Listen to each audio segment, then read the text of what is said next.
A los 38 años de casada, dejé de firmar como señora D.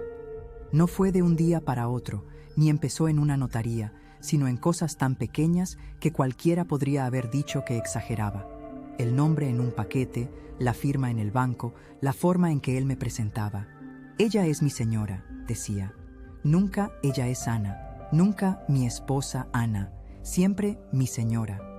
Durante años, yo misma me presenté así. Soy la señora de... Lo decía casi con orgullo, como si mi nombre de pila fuera un detalle y el apellido de él, mi trofeo. Llevaba su apellido en todos los documentos, en el timbre de la puerta, en la ficha del colegio de los niños. Y lo más grave, en mi cabeza.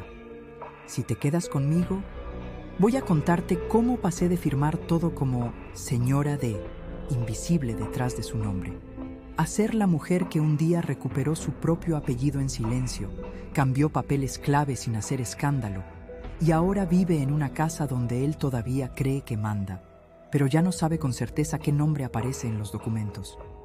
Y te prometo algo, cuando termines esta historia, vas a mirar de otra forma cada vez que alguien se presente con un «Soy la señora de... me llamo Ana». Sí, solo Ana, sin D detrás. Tengo 61 años y esta es mi historia real. Nos casamos jóvenes, como muchos de nuestra generación. Él era trabajador, responsable, con carácter fuerte. Yo era la típica buena mujer, callada, sacrificada, pendiente de la casa, de los hijos, de que a él no le faltara nada. En aquella época, cambiarse el apellido o presentarse como señora de parecía casi natural. Yo firmaba así en todas partes, como si fuera lo correcto. Él tomaba las decisiones grandes, el coche, el barrio donde vivir, el tipo de hipoteca. Yo acompañaba. Si preguntaba demasiado, la respuesta era siempre parecida. «Déjame a mí, tú no entiendes de estas cosas.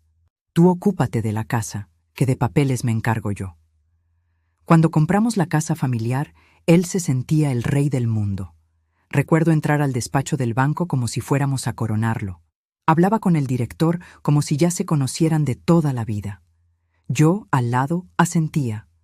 Firmé donde me pusieron el dedo, con mi nombre seguido de D y su apellido. Ni siquiera pregunté si la casa iba a nombre de los dos por igual. Confié. En él, en el sistema. En la frase, somos esposos, todo es de los dos.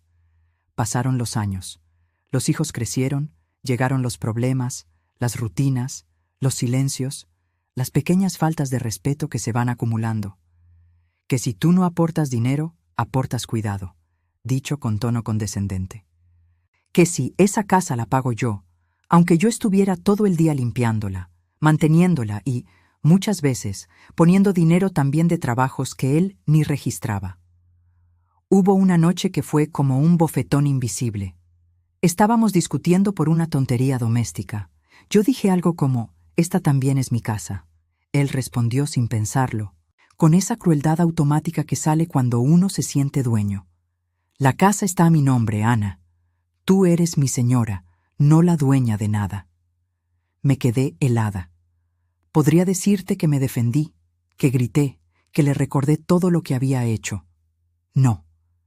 Me tragué las lágrimas y guardé esa frase en un cajón de atrás de la cabeza. Pero algo cambió. Empecé a prestar atención a los detalles. Cómo en las facturas importantes solo figuraba su nombre. Cómo en el banco miraban siempre primero a él. Cómo en todas partes mi identidad legal parecía pegada a la suya, como una sombra sin luz propia. También empecé a leer y a escuchar historias de mujeres mayores que, después de toda una vida casadas, se quedaban sin casa, sin nombre, sin nada. Mujeres que habían firmado como señora de hasta el final y al final se daban cuenta de que legalmente apenas estaban. Me vi en ellas y tuve miedo. Un día, en el supermercado, una chica joven de la caja me preguntó mi nombre para la tarjeta de puntos. Instinto puro. «Ponga señora de...». Ella sonrió y dijo, «¿No quiere que ponga solo su nombre?». Ese «solo» me atravesó.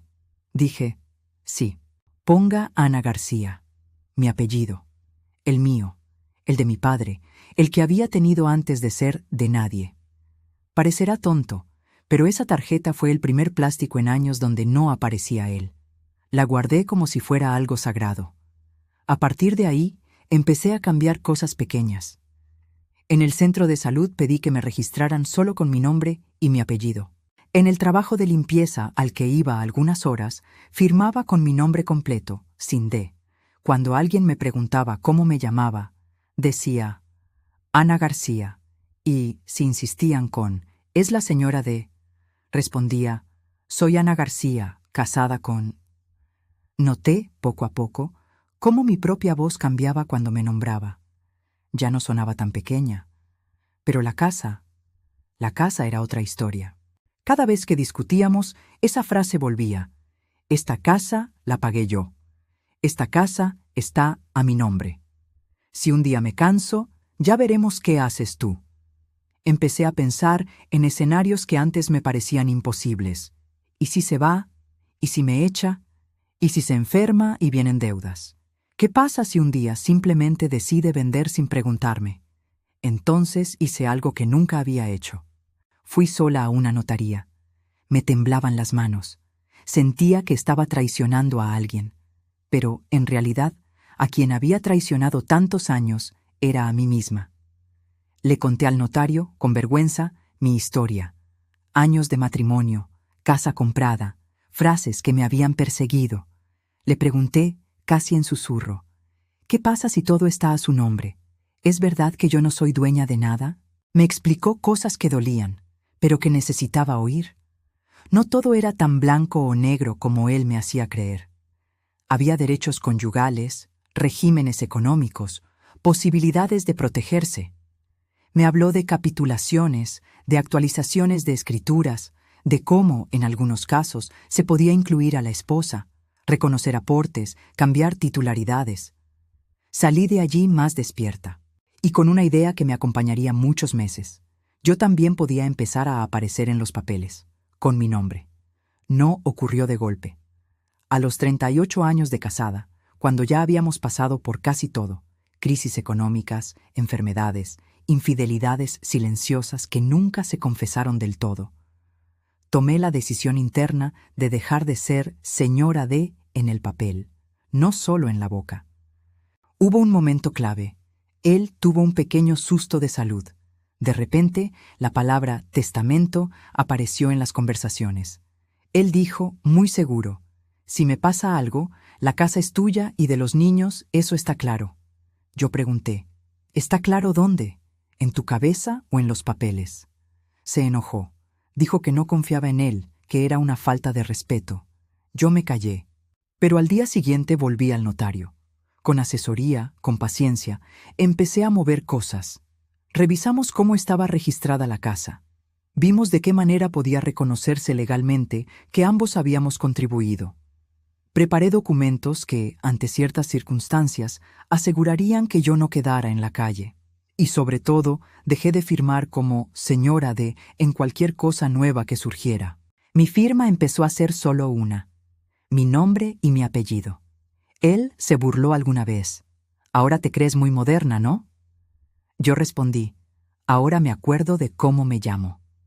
Algunas cosas las hicimos juntos, como actualizar ciertos papeles por consejo del gestor, sin que él se diera cuenta de todo el alcance. Otras las dejé preparadas para el futuro, por si él decidía jugar su carta de «es mi casa». No hice nada ilegal, no le robé nada. Solo ocupé el lugar que me correspondía y que yo misma había abandonado por costumbre. Hoy, después de 38 años de casada, él sigue presentándose muchas veces como el dueño de la casa. Delante de amigos, dice, «Esta es mi casa, la compré yo, aquí vive mi señora». A veces, cuando lo escucho, por dentro me río un poco. ¿Sabes por qué? Porque ahora él no sabe con certeza qué nombre aparece exactamente en los papeles. Se quedó anclado en la versión antigua de las cosas, en la época en que yo firmaba como señora D sin preguntar. Nunca se sentó a revisar qué cambiamos, qué actualizamos, qué se firmó, porque el notario lo recomendó. Yo sí lo sé. Sé cuál es mi porcentaje, sé cuáles son mis derechos, sé qué documentos existen y dónde están. Y lo más importante, sé que si un día la vida da un giro, porque la vida siempre los da, no dependeré solo de su buena voluntad para tener techo. Si tú estás escuchando esto y llevas años presentándote como la señora de, firmando sin leer, confiando en frases como todo es de los dos, aunque veas solo un nombre en las escrituras, quiero decirte algo. Amar no es desaparecer. Ser esposa no es volverse sombra legal. No te digo que vayas mañana a la guerra en tu casa. Te digo que te informes, que preguntes, que sepas qué papeles existen, qué nombre aparece, qué pasa contigo si un día él no está o decide irse. Y, sobre todo, te digo que empieces por lo más sencillo y más poderoso, recordar y usar tu propio nombre. Historia real. A los 38 años de casada, dejé de firmar como señora de. Hoy, él no sabe qué nombre aparece en los papeles de la casa. Y ese pequeño misterio no nació de la maldad, sino del momento en que dejé de mirar mi vida con sus ojos y empecé, al fin, a mirarla con los míos.